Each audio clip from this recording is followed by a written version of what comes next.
రకమైన ఆయుధం ప్రయోగించినా, ఏ రకమైన నాటకం ఆడినా ఆ నాటకం అంతా బెడిసి కొడుతుంది వీళ్ళకి. అంటే బెడిసి కొట్టడం అంటే వీళ్ళు చెడగొడదాం అనుకుంటారు, చెడిపోకుండా ఇంకా సయోధ్య కుదురుతుంది.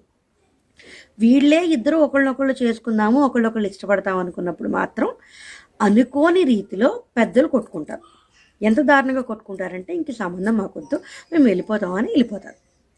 అలా జరిగితే అప్పుడు వీళ్ళిద్దరూ ఇంట్లోంచి వెళ్ళిపోయి పెళ్లి చేసుకుందాం నిర్ణయించుకుంటారు. ఒక్క రూపాయి కూడా తీసుకోకుండా అలా వెళ్ళిపోతారు.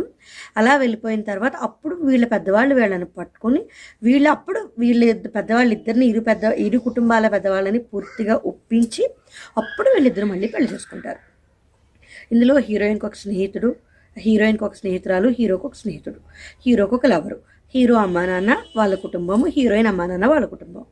చాలా సింపుల్గా, చాలా నీట్గా, చాలా క్లీన్గా, చాలా బాగా వెళ్ళిపోతుంది. చాలా బాగా నచ్చింది.